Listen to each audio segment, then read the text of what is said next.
Hello. Right, let's do a quick recap of the week. So it is now the 23rd of June, and it's been quite a week.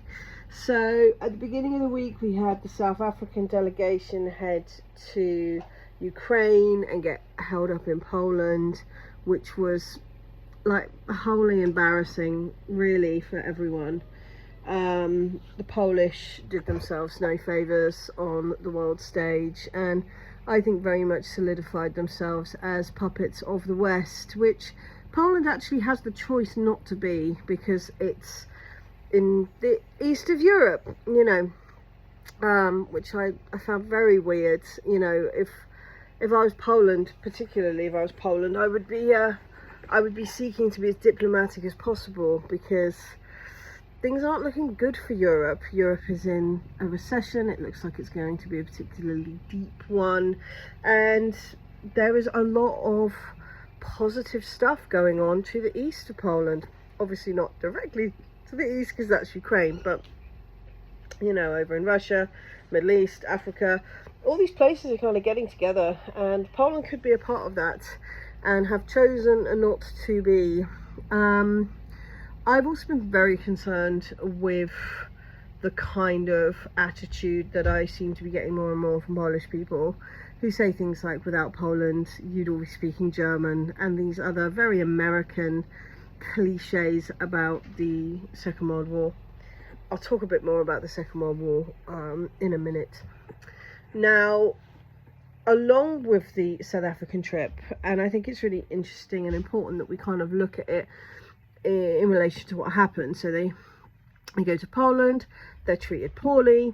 They go to Ukraine, they try desperately to reason with Zelensky, who pushes the same tired, there will be no negotiations, there will be no peace, there will be no talks, it's not what we want stuff.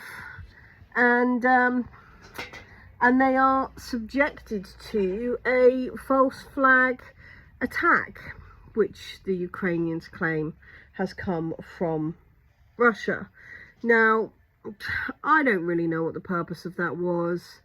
A big part of me thinks that the likelihood of it being any deeper than Zelensky looking for a new avenue with which to blag money is small, but at the same time, maybe he honestly thought that the South Africans were stupid enough to go along with it and think that they were being attacked by the Russians, and that it would cause some great rift between South Africa and Russia. South Africa then went to Russia, were, met in beautiful surroundings, were, by people in suits. God forbid Zelensky, and of course Putin during the St. Petersburg Economic Forum, which was fantastic. Delegates from all over the world, including, I believe, 40 from Africa, came to that to talk about world trade. Many really positive trading arrangements were created, none of which have been covered in the West at all. And we saw the first train of goods go from Russia to Saudi Arabia off the back of that. All of these things are going to be connected. This is wonderful examples of trade, unilateral trade being done in a way that's positive to everyone around. And I'm annoyed that we weren't there. I'm not annoyed that it happened. I'm not annoyed that people are trading.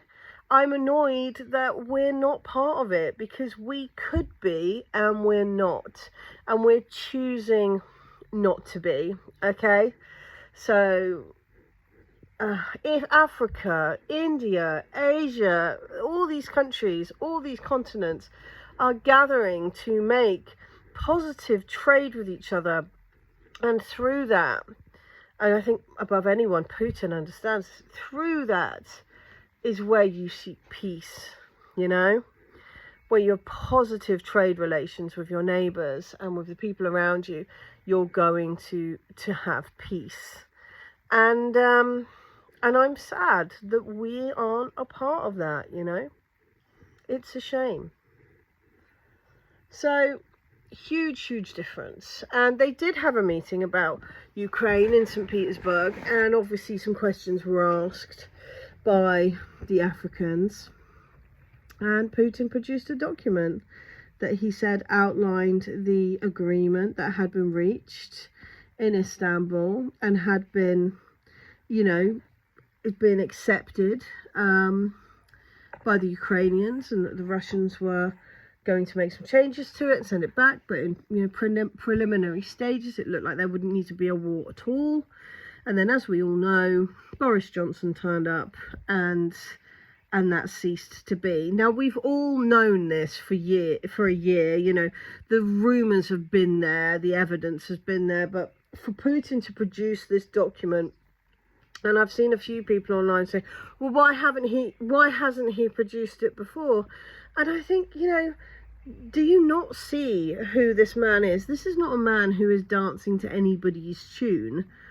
He is interested in making sure that his partners around the world, more than that, his friends around the world, understand the levels that he's gone to in order for peace to be a factor in Ukraine. And that he's not the one who's preventing that it is Zelensky.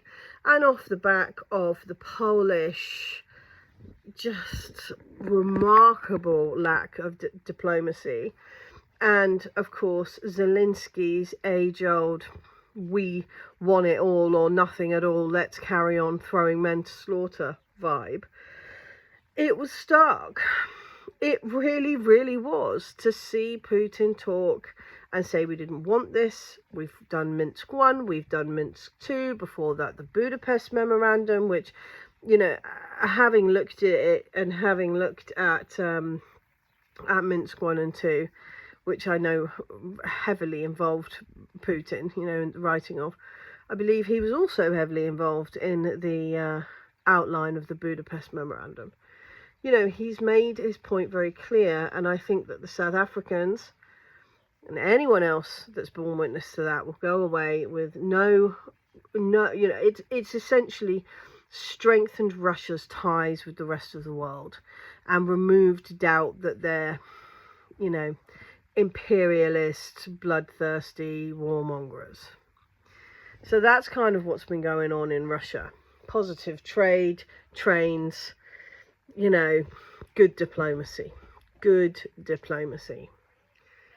And then on the flip side of that, we've had this wild week where Blinken has gone to China, cap in hand, in this kind of forced Chinese meetup. You know, they sent CIA Director Burns over first to try and get this meetup. They're trying to get Biden and Xi in the same space and time together, probably in October.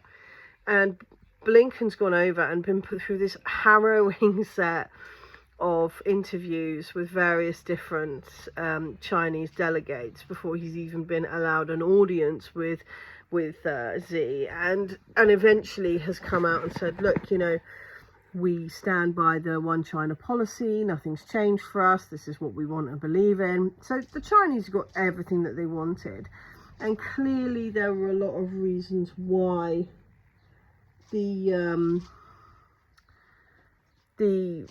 Americans felt they had to do that, why Blinken felt that he had to do that, because, you know, if there is any doubt in anyone's mind that the Americans are somehow hiding massive amounts of arms and armaments, and that it's all a big feint, and they're gonna, you know, fly in at the last minute Tom Cruise style and save the day, that visit to China should show you how ludicrous that is. Because there's no way someone like Blinken, of all people, is going to be there, like, you know, curved back, you know, oh, let me say what you want me to say on record, or Blinken, you know. Anyway, while this is happening, and I believe just one of the interviews he was put through was like 8 hours, you know, with the foreign minister, who is an absolute legendary shark. So good. And then at the same time, Biden has gone to a private party, you know, meeting, some sort of Democrat, you know, dick waving contest. I don't even know, somewhere in Florida. And he's gone and he's done a speech.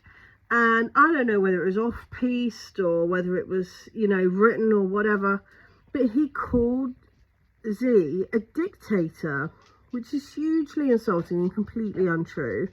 Brings up the fucking spy balloon again, and it's like, oh, mate, we've been here, you know, this is what caused all of this.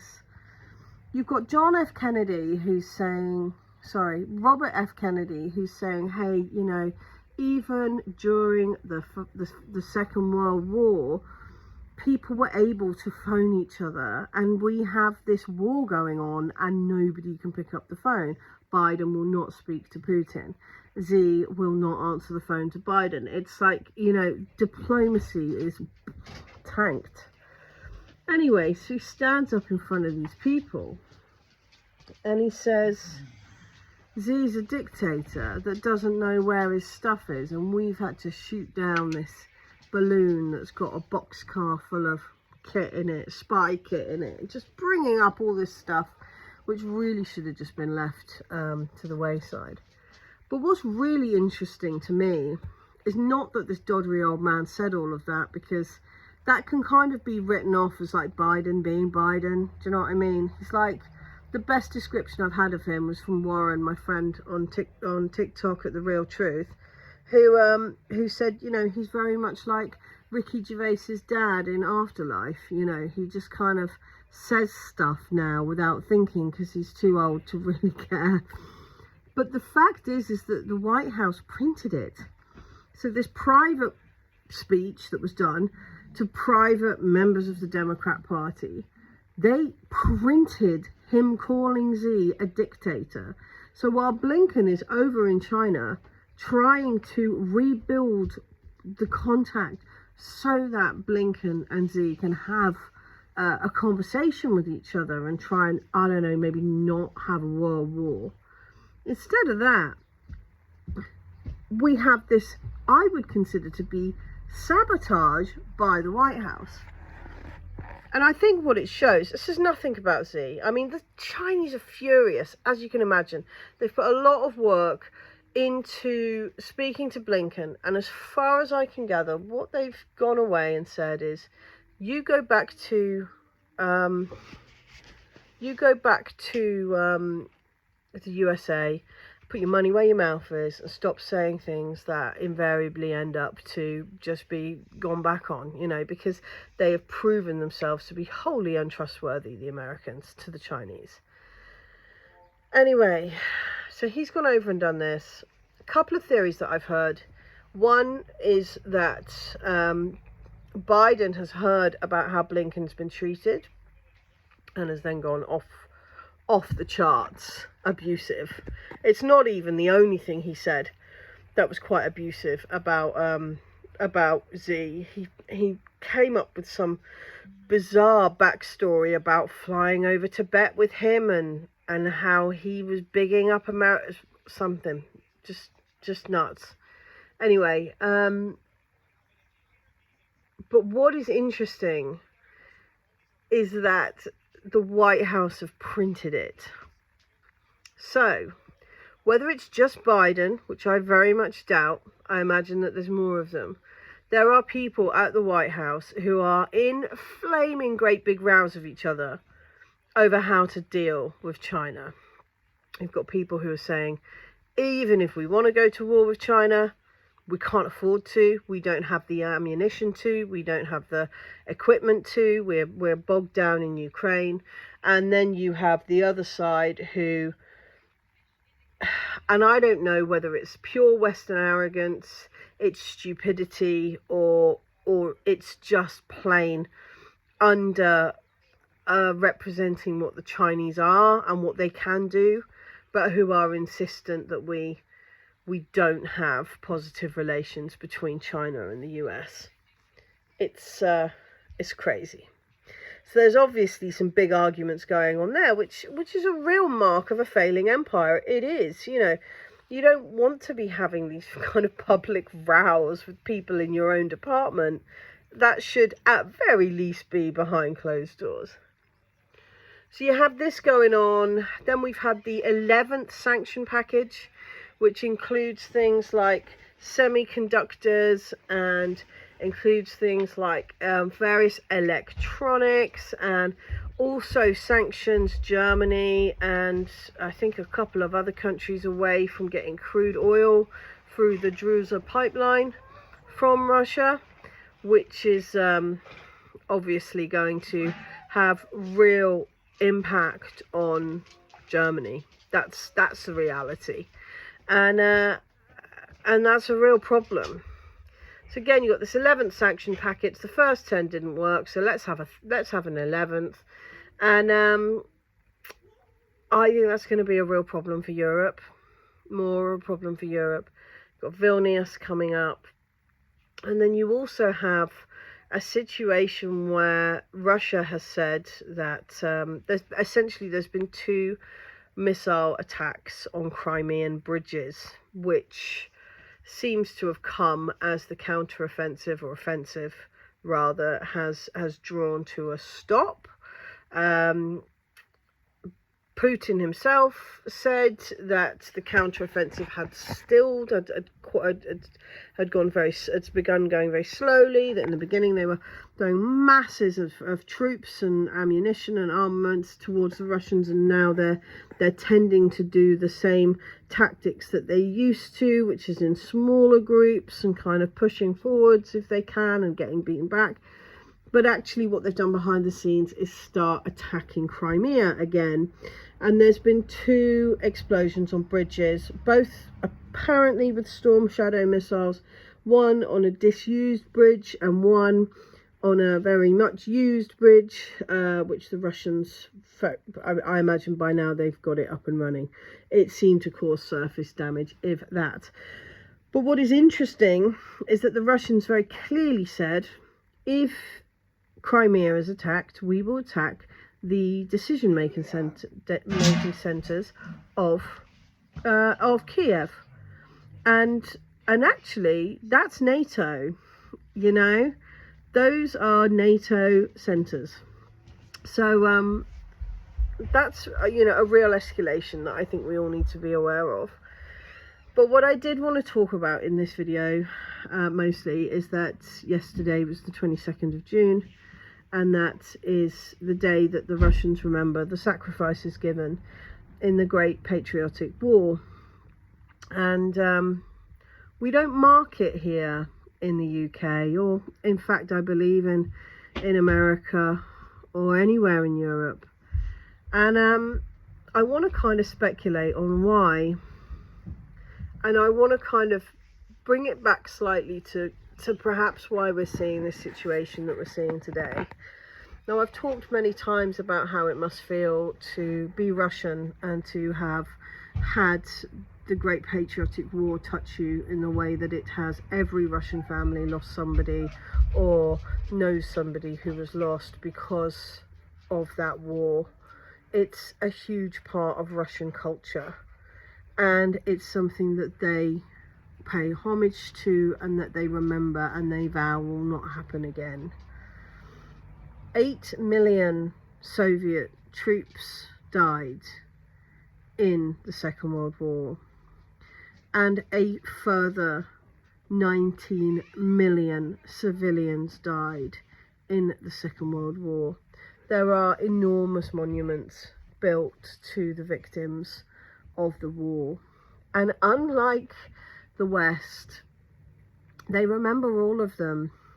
They don't have a Remembrance Day that remembers troops in the Second World War and all the other troops that happen to have been involved in any other war. They have days for every one of those 27 million lives that were lost.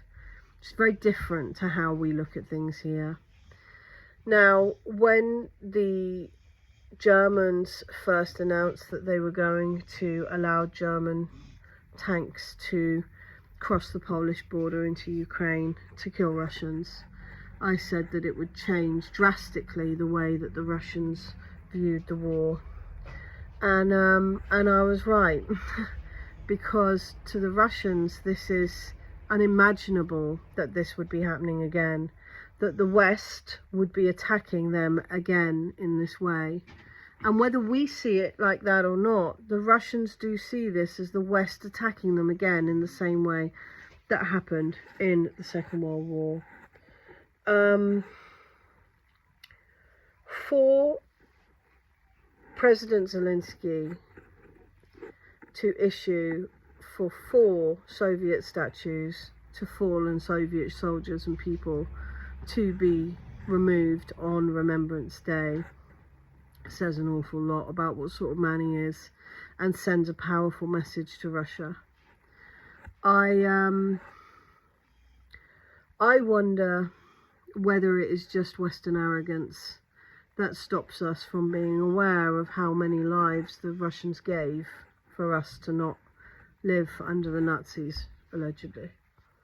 I wonder if one of the reasons we've never honoured that sacrifice and honoured this day is because we are unable to put ourselves in a position where we see Russia for who they really are.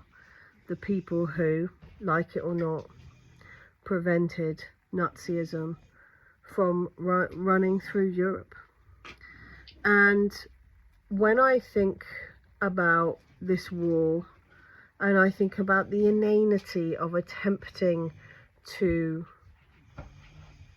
fight Russia in this way, in Ukraine, in the same locations, with the same tank manufacturers that we have in the past, I do wonder whether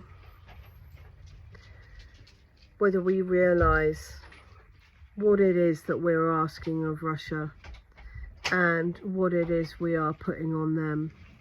Because fundamentally, without the Soviets, the Nazis would have prevailed in the Second World War. And it's almost like now we're going, okay, but we can beat you because we're not the Nazis. Well, I can't see any evidence that that's true, you know. If Soviet Union, if Russia could gather their forces to the extent that they did and beat the incredibly organized, incredibly orchestrated, and incredibly cohesive German army that existed in the 1940s, what makes us think that the Russians are going to struggle with a mismatch of NATO equipment, with a mismatch of soldiers who are trained in different positions? And fundamentally, and this is more to the point, why are we asking them to? Why have we got such an issue with listening to what the Russians did for the whole of Europe and honouring it? Why is that such a problem for us?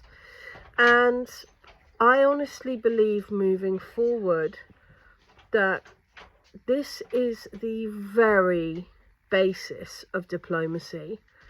If we are to move forward, and I mean on a world stage, I mean according to world trade, world development, trust, it has to come from a position of acknowledging what Russia have done for us, and maybe actually being grateful for that, rather than insisting that NATO should be on Russia's borders.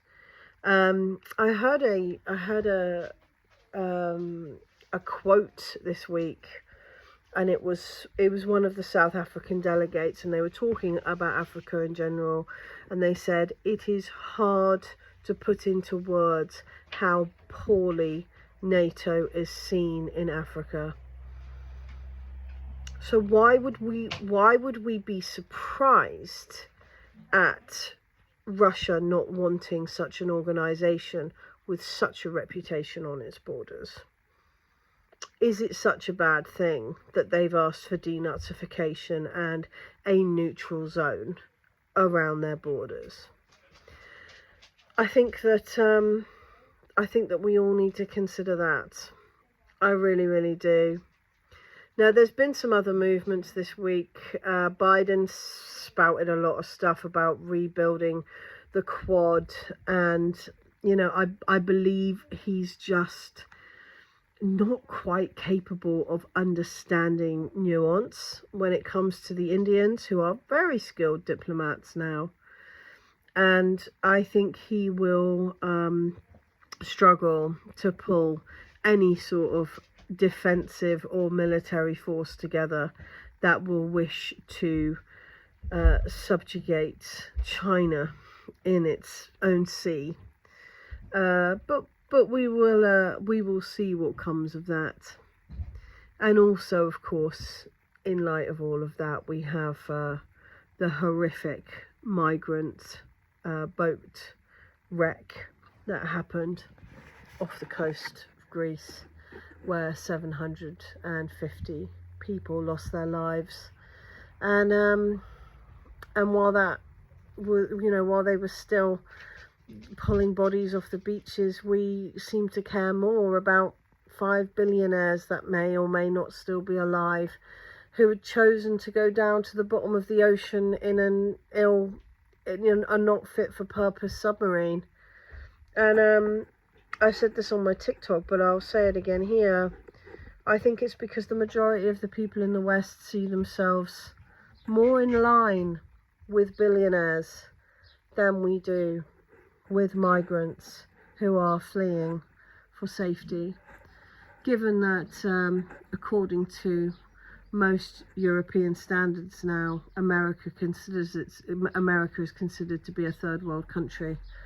People not having access to healthcare, people living in debt, people not having access to good enough food, these things that are going on. I think we maybe all need to rethink what side we're actually on here, because I think that we're far more like people who are fighting tooth and nail to move somewhere because they're in fear of their lives, than we are like 5 millionaires who have chosen to get on a rickety raft and go and look at an old shipwreck. But I will also say this: we can absolutely protect our borders. We can absolutely make clear concessions about what we feel is our culture and what we feel is our space.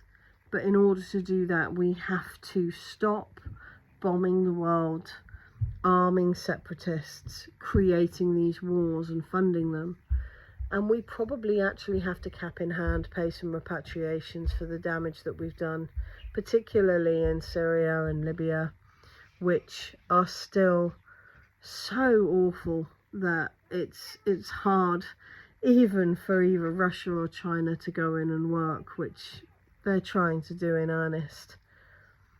It's time that we in the West joined the rest of the world, and I hope that we do that soon, because the farther down into the gutter we go, the harder it's going to be for us to have any leverage there. Please do go and check out my Patreon. You can also find me on TikTok, and I hope you've enjoyed my weekly roundup, and I look forward to... I also do a live every Saturday, British summertime at 7 p.m. I do a live with Warren Thornton, who's an absolute legend, and I'll be doing some interviews with him as well very soon. So come and check me out if you like, and nice to see you all. Have a lovely day.